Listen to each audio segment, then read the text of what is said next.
EV Comply, simplifying your charge point installations. Here we go, you know what it is, another week, another podcast. It's Friday the 4th of November, I know, how did we get here? This year's flown, but either way, it's been a busy week as always in the EV industry, so let's see what's been going on. So what's been going on? Well, an Australian startup adding modern technology to classic Land Rovers will become part of one of the biggest electric vehicle conversion companies in the world this week after merging with a British firm. Melbourne-based Jaunt Motors will partner with Zero EV to create Fellten, which will operate across Australia, the UK and North America, so it's a big collab. The co-founder of Jaunt Motors, Dave Budge, said the merger was not just about converting more classic cars with electric motors themselves, but helping car owners and mechanics to make the switch too.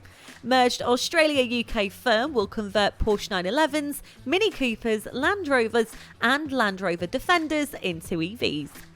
Recent UK-wide research by the Electric Car Scheme has found that fewer than half of commuter-focused car parks contain charging infrastructure for electric vehicles. In its commuter car park report, Employee Benefit Scheme, the Electric Car Scheme, reviewed 12,000 total car parking spaces and found that only 44% hold EV charge points. The study also showed that less than 1% of the parking spaces analysed were dedicated to EVs. Of the assessed car parks, Scotland offered the most charging points with 60%, compared to England with 44% and 25% in Wales. Although the October 2022 EV charging device statistics published by the Department of Transport show a significant overall growth in EV charge points in the last year, the payment software company Paythrough has indicated that actually 80% of UK drivers may still be deterred from EVs as a result of poor charge point experience. Tom Groot, CEO and co-founder of the Electric Car Scheme, said, "It's worrying that only 1% of public car park spaces in commuter belts offer charging points when currently 16% of new cars sold are electric." London's UK-based electric vehicle battery firm Britishvolt said this Wednesday it had secured some short-term funding, a move that will enable it to stave off administration for the time being. Now, the company said its employees had also agreed to a pay cut from November. In a statement sent to CNBC, the firm said, "While the weakening economy situation is negatively impacting much business investment at present, at Britishvolt we are continuing to pursue positive, ongoing discussions with potential investors. In addition, we have also received promising approaches from several more international investors in the past few days. The result is we have now secured the necessary near-term investment that we believe enables us to bridge over the coming weeks to a more secure funding position for the future. To future reduce our near-term costs, our dedicated employee team has also voluntarily agreed to a temporary salary reduction for the month of November." In other news, Caterham Cars is working on an ambitious three-pronged plan for the post-2030 electrification era. This involves building the much-loved Petrol 7 for at least another decade, while using the time to develop a same-shape 7 EV and launch an all-new aerodynamic electric roadster that will draw on the traditional Caterham values of lightness, performance, simplicity and agility.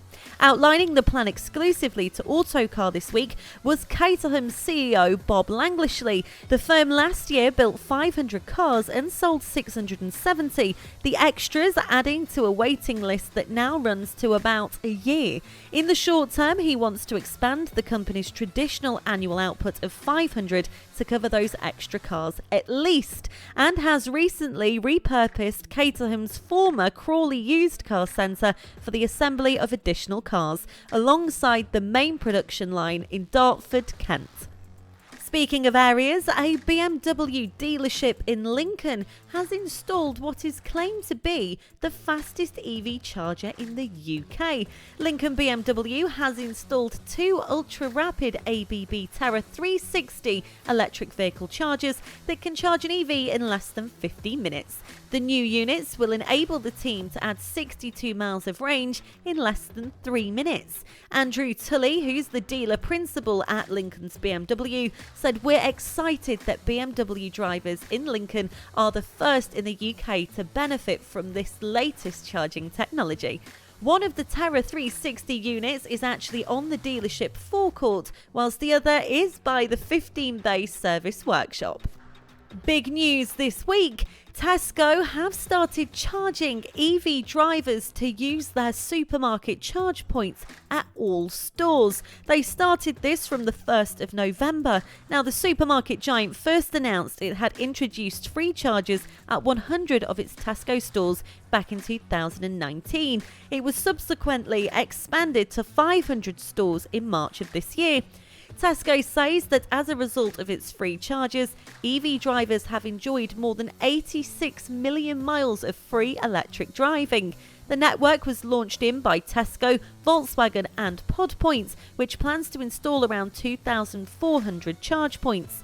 EV drivers will now have to pay 28p per kilowatt for the slowest 7 kW connections, rising to 40p for the 22 kilowatt AC and 50p for the 50 kilowatt rapid chargers. Currently, only the 50 kilowatt DC chargers have a cost, which is 28p. Payments will have to be made through the PodPoint app for the AC chargers or by contactless for the rapid points. In a statement, PodPoint said, "The new tariffs are some of the most competitive in the market and will enable us to continue investing in our network. It's hoped that by making these changes, customers will only top up when they need to, ensuring that they will make way for others once their cars are charged."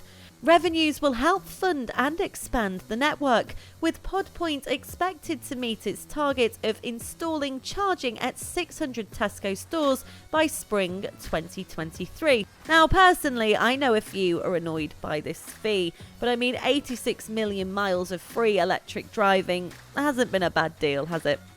Now, for those that are perturbed by the fee, don't worry, Peugeot is plotting free charger EV routes around the UK.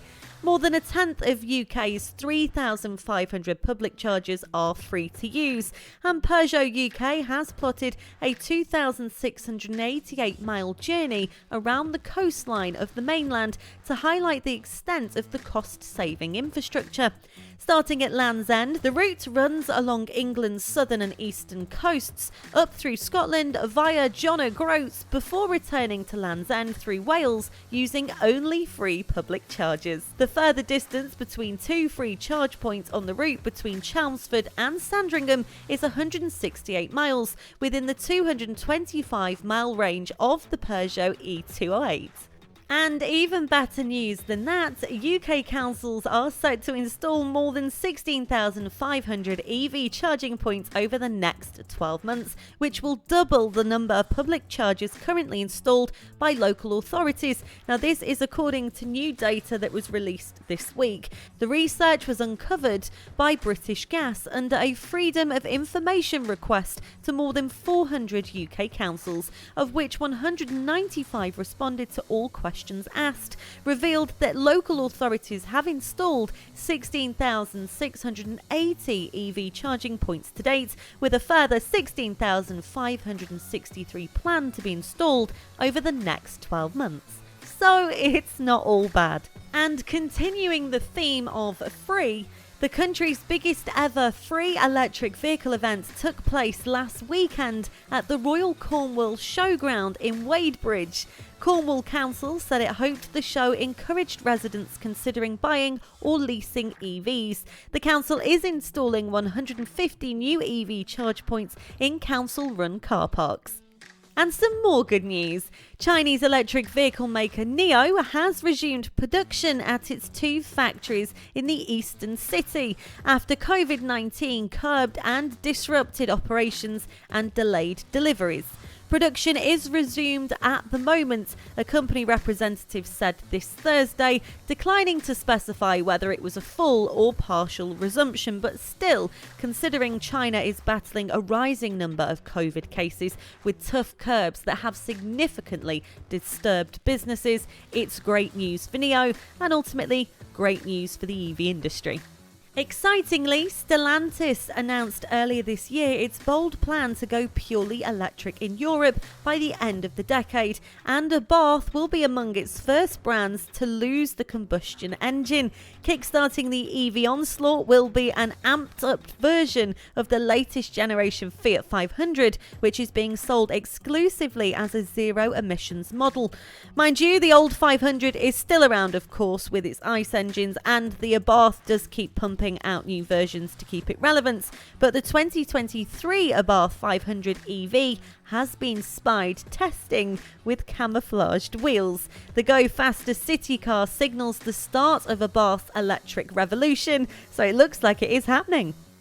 The highly anticipated Hummer EV has arrived onto UK shores. Now, this is so exciting. It is complete with its monster 205 kilowatt battery pack and its 350 miles of range and a 0 to 60 mile per hour time somewhere around the 3-second mark. So it really is a good effort. Now, unfortunately, this comes with a hefty price tag, 320k. I mean, do UK roads need Hummers? No, but are we really chuffed we've got one? Absolutely. It's definitely a little bit of a novelty or gimmick purchase, but if you have the 320k burning a hole in your pocket, why not get the Hummer EV? Now, this week it's been said that the 80s pop band Aha has inspired Norway's electric car revolution. Now, hear me out, because I know you're thinking, what? Well, back in the 1980s, two leading lights in the Nordic environmental movement were pushing for EV technology, but it was just not being noticed. So they recruited the country's biggest pop group to help push the issue into the mainstream. Now, Aha were one of the most popular bands in the world after their international hits such as Take On Me, Sun Always Shines on TV. No, I'm not going to sing it because you know them. Now, together, the campaigners and the group went to Bern in Switzerland to attend the Tour du Sol exhibition in 1989. Now, here they saw a Fiat Panda, which had been converted from petrol to electric. Now, they imported a similar car into Norway and they used the first modern day EV on the country's roads to launch a campaign of civil disobedience, how it needed to brace an alternative to polluting fossil fuel vehicles. Now, they racked up fines and they drove the car through toll booths, parked illegally, and they refused to pay vehicle taxes, arguing that this new form of sustainable transport should be free of these levies in order to make it more attractive. Aha's lead singer, who was interviewed by the BBC, disclosed, "I didn't feel like I was entering into the role of a rebel, really. I do realise, though, that that's what it was, but it was just necessary. It was what we needed to do, and it just made every sense, you know?" Yep, we absolutely do know. And thank you, Aha, for doing that. What a cool story. And finally, here at EV Comply, we have yet again done another software update to simplify the EV charger installation process with our online management portal and our supporting mobile app for field operatives, enabling you to deliver a seamless customer journey. Do be sure to check out our website, that's ev-comply.com, and see how we could help you and your business today. From everybody here, you have a fantastic weekend, and I'll be back with you next week.